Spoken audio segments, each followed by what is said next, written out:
Hello everyone, welcome to @commerce brains hash channel. So today's our topic is organizing, संगठित करना, जिसका meaning है संगठित करना, organizing. जी हाँ. So I think we should start and I need not to introduce you guys. You know already. Organizing क्या होता है? Organizing का definition क्या होता है? Actually organizing का definition बहुत लेंदी है. बट इस वीडियो में हम देखेंगे कि कैसे ये सिंपल होता है. देखिए, अगर आप कोई भी चीज़ पार्ट बाय पार्ट करके पढ़ते हैं ना, पार्ट बाय पार्ट करके याद करते हैं, तो it will be easy for you to remember easily. तुरंत आप remember just in a minute, just in a second आप कर सकते हैं. सेकेंड तो नहीं, लेकिन मिनट लगेगा, फ्यू मिनट्स. क्योंकि पार्ट बाय पार्ट करने से कहीं ना कहीं हमारे दिमाग को ये सिग्नल जाता है कि चीज़ें थोड़ी आसान हो गई है, पॉइंट वाइज पॉइंट है. तो पॉइंट वाइज पॉइंट अगर हम करेंगे तो वो चीज़ ईजिली हमें याद होगा. और जब हमें कोई चीज़ जल्दी याद होता है तो हमें भी अच्छा लगता है और हम कोई चीज़ लिख भी सकते हैं अच्छे से. अगर हमें अच्छे से याद हो जाएगा तो हम उसे एक पैराग्राफ में लिख देंगे, अगर हमें हर चीज़ समझ में आ जाएगा तो. और लेकिन अगर हमें जो चीज़ नहीं समझ में आता है उसे हम एक लाइन में लिखने से भी हेजिटेट करते हैं, यानी कि we can't write even a single word और सिंगल लाइन. ऐसा होता है. And if we understand each and everything we can write in even a page. So ये दिस मेक्स अ डिफरेंस कि आपको रटने की ज़रूरत नहीं है. You need not to cram anything. I am here to explain you all this things. तो आपके लिए काम आसान बनाने के लिए मेरा ये छोटा सा वीडियो और सिंपल सा वीडियो, क्योंकि मैं ज़्यादा म्यूज़िक के साथ, एडिटिंग के साथ तो चलती नहीं. So I want to be simple. और नेचर मेरा मतलब यही है कि I want to be simple. मुझे ज़्यादा मिक्स करने का, ज़्यादा एडिट करने का कोई शौक़ है नहीं. सो ऑर्गेनाइजिंग के बारे में आज हम इस वीडियो में बात करेंगे, छोटे से वीडियो में. आप बस मेरे साथ बने रहिएगा और शुरू से लेके अंत तक, from the beginning to the end, till the end, you have to listen each and everything carefully. Explain करेंगे एग्जाम्पल्स के साथ. सो आपको सुनना होगा ध्यान से, तो आपके लिए आसान रहेगा. ओके गाइस, डिफिनीशन में हम कैसे याद करेंगे डिफिनीशन? एक मिनट पहले हम देख लेते हैं कि डिफिनीशन है क्या. Organising refers to the process of, I have taken here process of. Now what is the process? Identification and division of work activities. Writing थोड़ी ख़राब है, लेकिन मुझे लग रहा है कि I hope so it is legible for you. If you don't, if you have any doubt in any of the words or anything, any line, you can ask me in the comment section. It is free for you. Okay, so identification and division of work activities, grouping different activities into different departments. Third one is assigning each work to individual as per their abilities and establishing reporting relationships among superiors and subordinates to achieve the organizational goals effectively and efficiently. तो इसमें organising process क्या है? Process यही steps बन जाता है जो आगे हम बात करेंगे. तो ऑर्गेनाइजिंग में क्या क्या होती है, वही चीज़ हमारी डेफिनेशन हो गई. क्योंकि ऑर्गेनाइजिंग हमें बताने कि ऑर्गेनाइजिंग क्या होता है, तो ऑर्गेनाइजेशन में होता क्या है, यही चीज़ तो हमें बताना है ना. तो ऑर्गेनाइजिंग प्रोसेस कौन सा प्रोसेस है, उसमें हम क्या क्या करते हैं? Identification and division of work activities, work को आइडेंटिफाई करते हैं कि काम क्या है. क्योंकि ऑर्गेनाइजिंग हम क्यों कर रहे हैं? काम के लिए कर रहे हैं. कुछ काम होगा तब तो. जब काम ही नहीं है तो ऑर्गेनाइज करने की क्या ज़रूरत है? किसी चीज़ की व्यवस्था करने की क्या ज़रूरत है? अरेंज करने की क्या ज़रूरत है? तो काम है. इसीलिए अगर हमें कोई प्रोग्राम ऑर्गेनाइज़ करना होता है, किसी भी इवेंट को ऑर्गेनाइज़ करना होता है, तो उसमें भी हम ऑर्गेनाइजिंग वगैरह, अरेंजमेंट वगैरह करते हैं ना.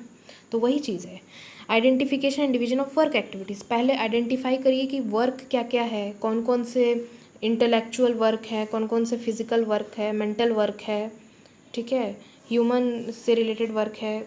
मतलब जो भी है टाइप ऑफ वर्क, जैसा वर्क है वो, जॉब डिस्क्रिप्शन, जॉब स्पेसिफिकेशन, तो उसको आइडेंटिफाई करना होता है. फिर उस काम को छोटे छोटे छोटे छोटे जॉब्स में डिवाइड कर देना होता है. काम तो बहुत बड़ा है, बहुत कॉम्प्लेक्स है. अगर हमें देखें कि अगर हमें कोई इवेंट ऑर्गेनाइज़ करनी है तो वो तो उसमें तो बहुत कुछ है.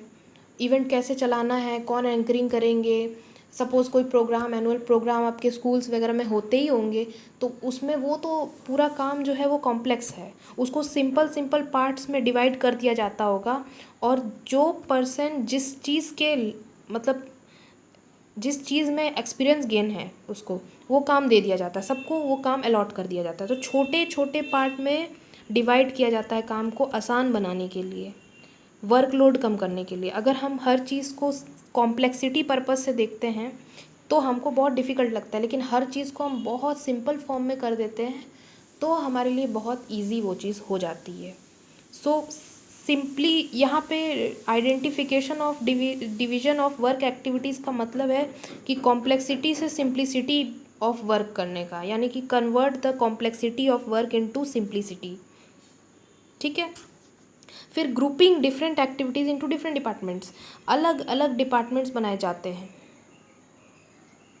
ऑर्गेनाइजेशन में काम को डिवाइड करके अलग अलग डिपार्टमेंट्स में प्लेस करना, उसको अलग अलग डिपार्टमेंट्स में प्लेस करना ज़रूरी होता है ताकि स्पेशलाइजेशन हो।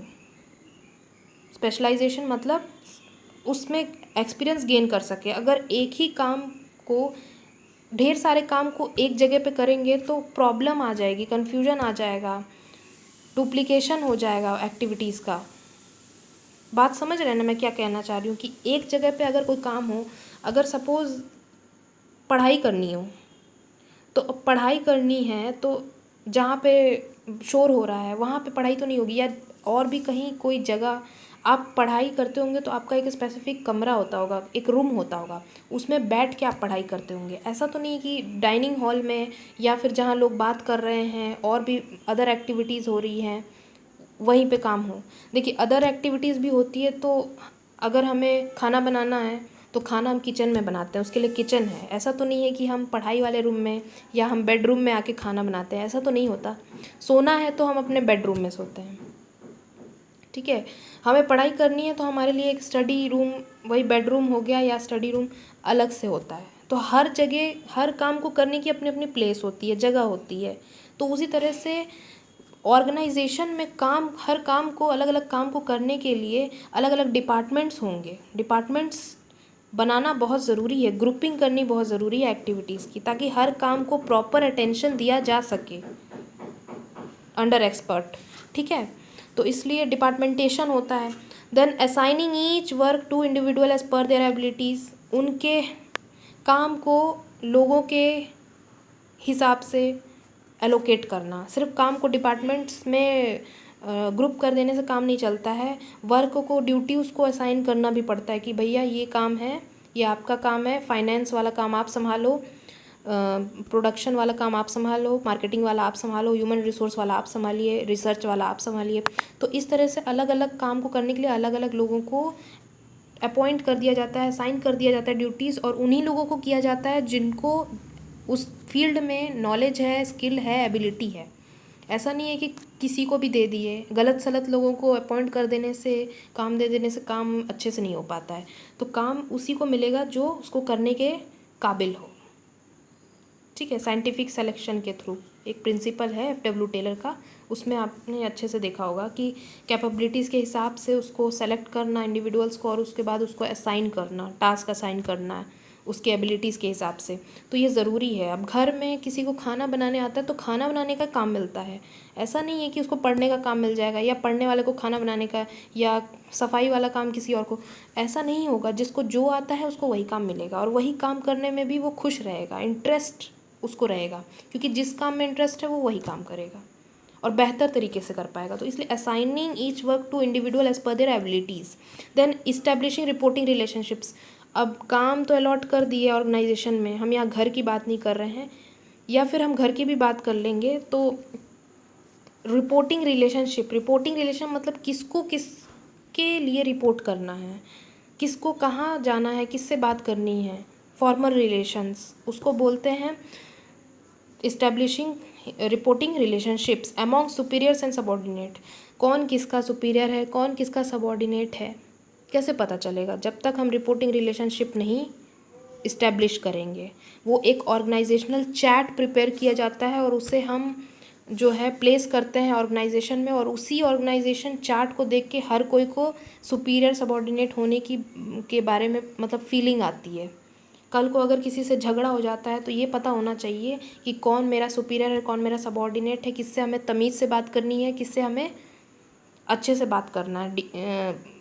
ठीक है, वैसे बदतमीज़ी से बात तो करनी ही नहीं चाहिए किसी से भी, लेकिन हमें किससे अच्छे से रिक्वेस्ट करना है, किसे हमें रिस्पेक्ट देना है, किसे हमें कितना रिस्पेक्ट देना है, डिग्री ऑफ रिस्पेक्ट, वो सब रिपोर्टिंग रिलेशनशिप से ही पता चलता है। मैनेजमेंट का जो लेवल्स है वो उसी से बनता है। तो रिपोर्टिंग रिलेशनशिप्स होना बहुत ज़रूरी है। ठीक है, तो रिपोर्टिंग रिलेशनशिप्स जो है वो भी होता है ऑर्गेनाइजिंग में। फिर टू अचीव द लास्ट में टू अचीव द ऑर्गेनाइजेशन गोल, ये सब कुछ क्यों कर रहे हैं? ऑर्गेनाइजेशनल गोल अचीव करने के लिए। ये ऑर्गेनाइजिंग हम कर रहे हैं काम को अच्छे तरीके से करने के लिए, और काम जब अच्छे से होगा, सारे डिपार्टमेंट का काम अच्छे से होगा, तो गोल्स भी इफ़ेक्टिवली और एफिशिएंटली अचीव होंगे। अब ये पांचों 5 पॉइंट्स को, ऑल द 5 पॉइंट्स को अगर हम सम अप कर देंगे टुगेदर, तो we will see the definition of organising. यही डेफिनेशन है। तो डेफिनेशन याद करने का तरीका, बड़े से बड़े चीज़ को याद करने का तरीका यही होता है कि आपको छोटे छोटे पार्ट बाय पार्ट कर लेने हैं, तब आपको ईजिली याद रहेगा। तो ऑर्गेनाइजिंग में हम करते क्या क्या है? डिवाइड, आइडेंटिफाई और डिवीजन करते हैं वर्क को। उसके बाद ग्रुपिंग करते हैं वर्क को, फिर असाइन करते हैं वर्क को, reporting relationship between superior and subordinates establish करना ताकि गोल्स अचीव हो सकें।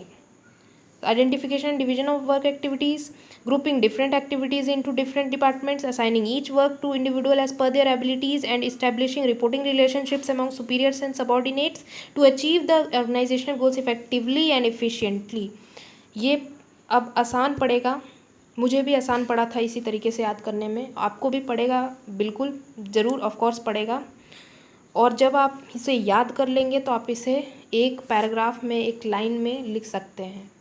बट याद करने के लिए आपको पॉइंट्स क्रिएट करने ज़रूरी हैं ताकि वो आपके काम को इजी बना सके। ठीक है, तो डेफिनेशन ऑफ ऑर्गेनाइजिंग ऐसे होगा। अब इसको अगर मैं ऐसे लिख के बताती सिंपल लाइन बाय लाइन, तो हो सकता है आपको डिफ़िकल्ट होता, मुझे भी डिफ़िकल्ट होता। सो मैंने इसे 5 पॉइंट्स में क्रिएट किया है, और यही 5 पॉइंट्स आपका डेफिनेशन बन जाता है, और यही इन्हीं में से 4 पॉइंट्स आपका स्टेप्स ऑफ ऑर्गेनाइजिंग हो जाता है। तो वो आगे देखेंगे। सिंपली हम ऑर्गेनाइजिंग को क्या बोलेंगे? Organising is the process of establishing productive relationships between human and physical resources in the organisation for the accomplishment of goals effectively efficiently.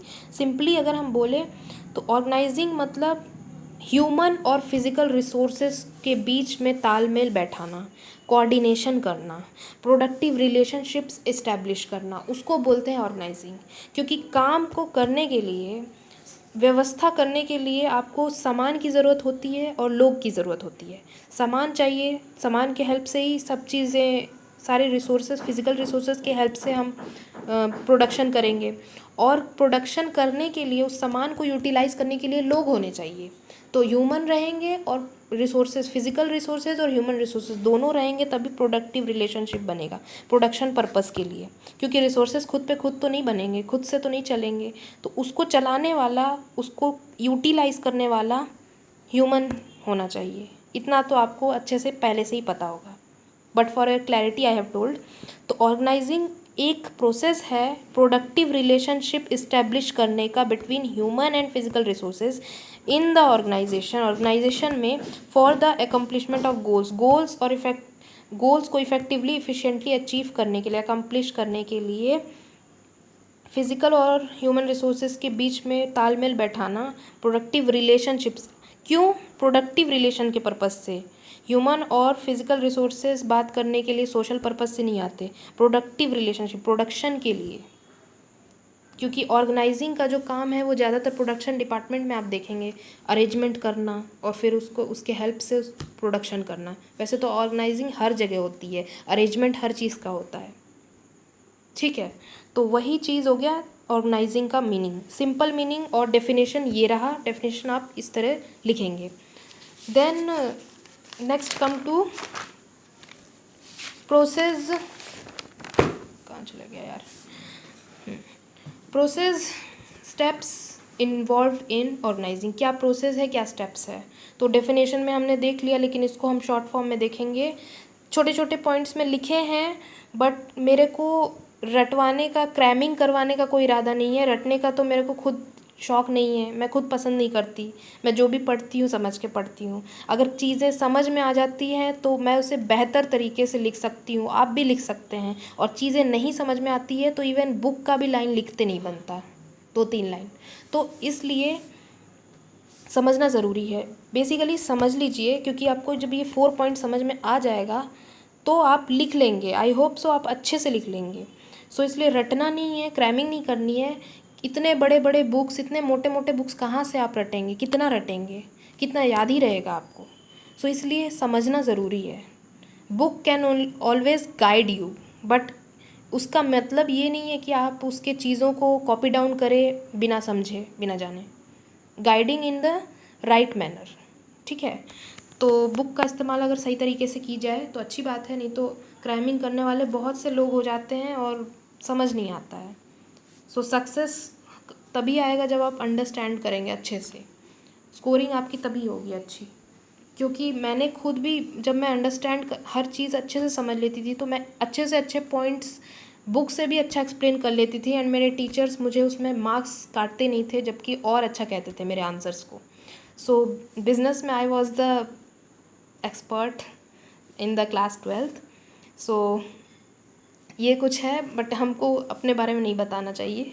Process steps के बारे में हमें डिस्कस कर लेना चाहिए। ये सब वीडियो के एंड में करेंगे। So let us talk about the first point, identification and division of work. ये स्टेप्स है। सबसे पहले वर्क को आइडेंटिफाई करना, डिवाइड करना। तो इसमें क्या है, वर्क को आइडेंटिफाई करना है। Work is to be divided into small jobs, और कॉम्प्लेक्सिटी है, बहुत सारा काम है तो उसको छोटे छोटे छोटे छोटे पार्ट में डिवाइड करना है। छोटे छोटे छोटे छोटे मैनेजेबल जॉब्स में, छोटी छोटी जॉब्स में डिवाइड करना, ताकि वो कॉम्प्लेक्सिटी से सिंपल बन जाए। कॉम्प्लेक्स से सिंपल बनाना है इसको, ठीक। तो आइडेंटिफाई करनी है और उसके बाद फिर डिवाइड करनी है वर्क को। It avoids duplication of efforts, और काम को जब आप डिवाइड कर देंगे तो डुप्लीकेशन में भी, मतलब डुप्लीकेशन ऑफ एफर्ट्स भी नहीं रहेगा, ठीक है। सो इसलिए identification and division of work. Then next one is departmentation, grouping work, department create करना। सो डिपार्टमेंट क्रिएट क्यों किया जाता है? डिपार्टमेंट्स को क्रिएट करने का मतलब ये होता है कि हर काम को प्रॉपर अटेंशन मिले, स्पेशलाइजेशन अचीव हो, ठीक है, डुप्लीकेशन ऑफ एफर्ट्स ना हो, रिसोर्सेज ना हो, ठीक है। तो इसलिए यही सब चीज़ों से अवॉइड करने के लिए डिपार्टमेंटेशन की जाती है। और सबसे बड़ी बात है कि ये स्पेशलाइजेशन को रिज़ल्ट कर, मतलब स्पेशलाइजेशन, इससे रिज़ल्ट क्या निकलता है, स्पेशलाइजेशन होता है। काम में स्पेशलाइज, एक्सपर्टाइज गेन करेंगे तो ज़्यादा अच्छा रहेगा, काम बेहतर तरीके से होगा। सो इसलिए हर एक डिपार्टमेंट की अपनी एक सिमिलर फंक्शन हो जाती है। अगर आप कोई भी डिपार्टमेंट्स क्रिएट किए हैं, फाइनेंस, प्रोडक्शन, मार्केटिंग, तो फाइनेंस वाला फाइनेंस एक्टिविटी ही करेंगे, बार बार उस चीज़ को रिपीट करते रहेंगे तो उसमें एक्सपर्ट हो जाएंगे। प्रोडक्शन वाले प्रोडक्शन एक्टिविटीज़ को परफॉर्म करेंगे तो वो उसमें एक्सपर्ट हो जाएंगे। इस तरह से जितने डिपार्टमेंट्स हैं सबके अपने अपने काम है, और बार बार रिपीटिशन लाने से एक्सपर्टाइज गेन होना ही होना है। तो डिपार्टमेंटेशन करना ज़रूरी होता है। तो identify and division of work, फिर उसके बाद डिपार्टमेंट्स क्रिएट करना। डिपार्टमेंट्स हम फंक्शंस के बेसिस पे भी बना सकते हैं गाइस। अगर हमें डाइवर्सिफाई करना है, हमें अपने डिफरेंट प्रोडक्ट लाइन से डील करना है, तो उसके लिए हम प्रोडक्ट के बेसिस पे भी डिपार्टमेंट बनाते हैं, और रीजन के बेसिस पे भी बनाते हैं, जोन के बेसिस पे भी बनाते हैं, south region, east region, west region. तो हर तरीके से डिपार्टमेंट्स हम 3 तरीके से बना सकते हैं। बेसिकली 3 तरीके से डिपार्टमेंट्स हम बना सकते हैं। सो ये हो गया डिपार्टमेंटेशन। आई होप आपको समझ आ रहा होगा, ठीक है। असाइनमेंट ऑफ ड्यूटीज़, ड्यूटीज़ को असाइन करना। अब डिपार्टमेंट्स तो बना लिया, वर्क डिवाइड कर लिए, डिपार्टमेंट बना लिए, तो क्या काम चल जाएगा? नहीं, ड्यूटीज़ को असाइन करना है। भाई काम बताओ किसको करना है, क्या करना है। हमने बस ये बोला ये काम है भैया, इसको इस डिपार्टमेंट में रखा है, इसको इस डिपार्टमेंट और इसको इस डिपार्टमेंट में, और उसके बाद उसको बताया ही नहीं कि करना किसको है, तो क्या होगा? कोई काम करेगा? नहीं करेगा। करेगा भी तो उल्टा पुल्टा गलत सलत लोगों को आप दे देंगे जॉब, जो जिस चीज़ के लिए फ़िट है उसको ना दे करके किसी और को दे दे रहे हैं। तो क्या होगा कि वर्क में क्वालिटी नहीं रहेगी, वर्क में एक्सीलेंस नहीं रहेगा, इफ़ेक्टिव वर्क नहीं होगा। जब इफ़ेक्टिव वर्क नहीं होगा तो सारे काम खराब होंगे, सभी काम खराब होंगे तो आपका ऑर्गेनाइजेशनल गोल अचीव ही नहीं हो पाएगा। फॉर एग्ज़ाम्पल आप समझिए कि कोई दिखने में बहुत मोटा है, दिखने में नहीं, वो सचमुच मोटा है, बहुत मोटा है, ज़रूरत से ज़्यादा मोटा है, और उसको आप बोल रहे हैं कि आप सोचने समझने डिसीजन मेकिंग वाला काम संभालो। सो आपने ये कहावत तो सुनी ही होगी कि a healthy body lies inside the healthy body, sorry, a healthy mind lies inside the healthy body. ठीक है, हेल्दी माइंड हेल्दी बॉडी के अंदर ही होती है। वो खुद ही हेल्दी नहीं है, ओबीज़ है, तो क्या डिसीजन मेकिंग क्या कर पाएगा? वो इतना ज़्यादा मतलब उसका दिमाग शरीर से मोटा है तो दिमाग से मोटा होगा। जब दिमाग से मोटा होगा तो क्या डिसीजन लेगा? डिसीजन लेते लेते ही सो जाएगा। बहुत सूखा दुबला पतला आदमी, बहुत दुबला पतला इंसान है, उसको भी आप बोलो डिसीजन लो तो भैया वो खुद कुपोषित है, पहले उसको अच्छे से पालन पोषण, उसका पौष्टिक आहार चाहिए, उसके बाद ही वो है जो प्रॉपरली हेल्दी बन पाएगा और डिसीजन ले पाएगा। तो कहने का मतलब है कि जिसके पास इंटेलिजेंस हो, साउंड माइंड हो, हेल्दी माइंड हो, क्रिएटिव पीपल हो, उन्हीं को ये काम देना चाहिए डिसीजन मेकिंग वाला। ये मोटे इंसान को काम दे करके अपना सर नहीं फोड़वाना। ठीक है, तो इसलिए असाइनमेंट प्रॉपर पर्सन को राइट जॉब असाइन करना ही असाइनमेंट ऑफ ड्यूटीज़ होता है। गलत सलत लोगों को आप असाइन कर देंगे तो ठीक से काम नहीं हो पाएगा। अब आप छोटा सा एग्जांपल, घर में डेली डेली हर कोई देखता होगा कि आपके घर में मम्मी पापा ब्रदर सिस्टर होंगे, सो सबके अपने अपने काम हैं। किसी को कुकिंग बहुत अच्छा करना आता है, कुकिंग बहुत अच्छा कर लेते हैं, किसी को सफाई करना बहुत अच्छा आता है, किसी को राशन वगैरह बाहर से मार्केटिंग करनी बहुत अच्छी आती है, तो राशन और वेजिटेबल्स लेके आते हैं। सो जनरली वेजिटेबल और राशन तो फादर ही लेके आते होंगे आपके। तो फिर भी बहुत लोग के घर में लेडीज़ भी लाती हैं, वो सब मुझे बात नहीं करना। मैं बता रही हूँ कि फॉर लेट से एग्जांपल कि अगर किसी को खाना बनाना बहुत अच्छा आता है तो वो खाना ही बनाता होगा, उसका डेली का काम है खाना बनाना।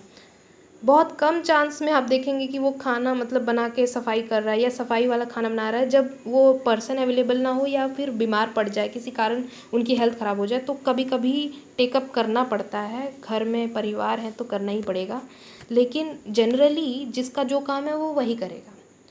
अगर घर में खाना बनाने आपकी बहन या मम्मी को अच्छा आता होगा तो आप हमेशा मम्मी से बोलते हो मम्मी खाना आज तुम ही बनाना या डेली तुम ही बनाना। तो ऐसा इसलिए बोलते हैं क्योंकि वो एक्सपर्ट है, उनको पता है खाना कैसे बनाया जाता है, खाने में वो टेस्ट लाती हैं।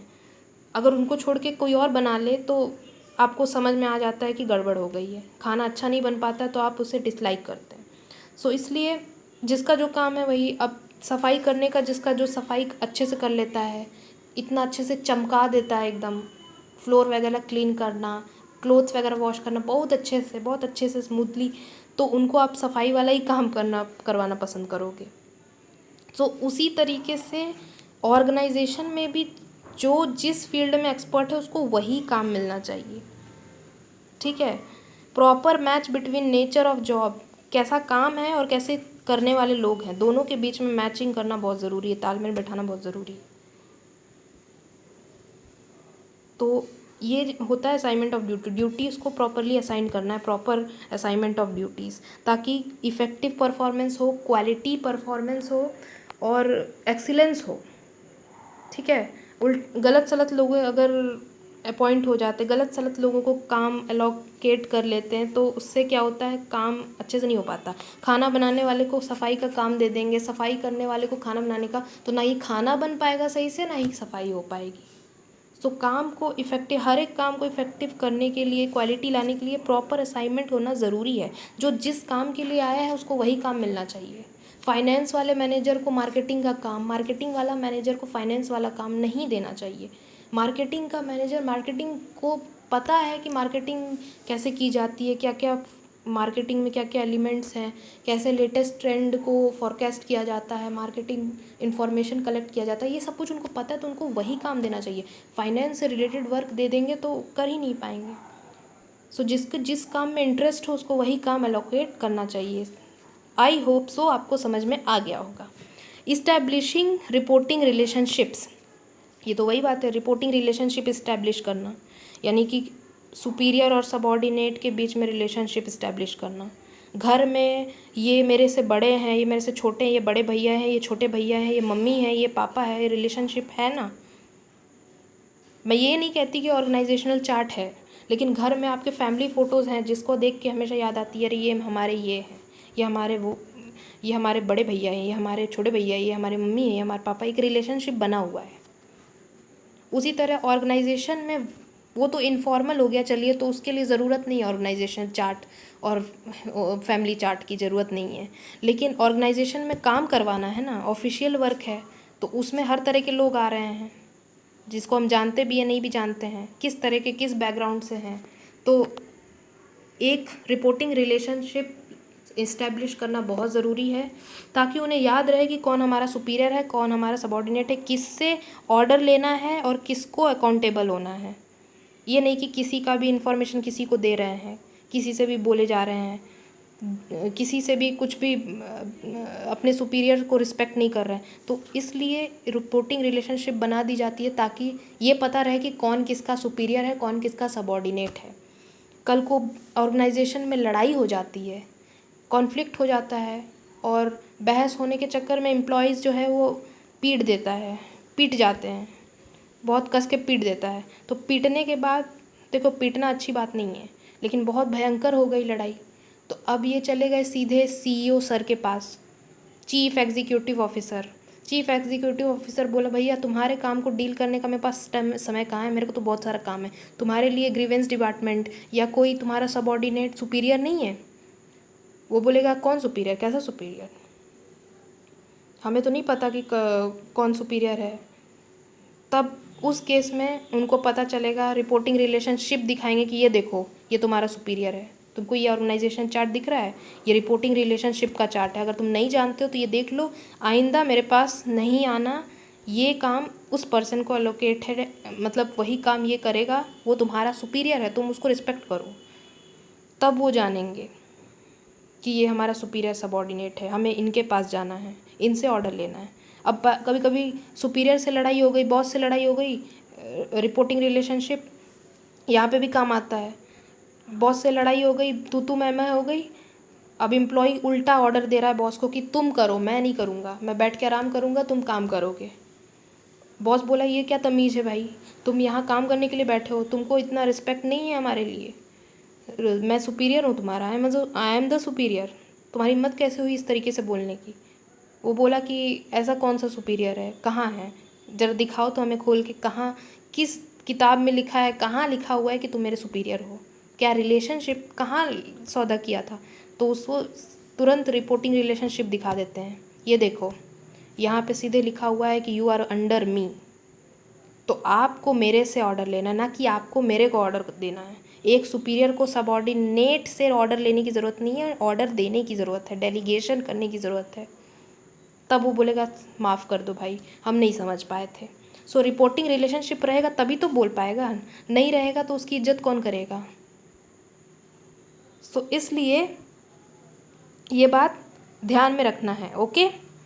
और इस तरीके से हायरार्कियल स्ट्रक्चर भी क्रिएट होगा। So this was all in this video. आपको आई होप समझ आया होगा, नहीं समझ आया हो तो आप हमसे कमेंट करके पूछ लीजिएगा। See you soon, take care, bye friends.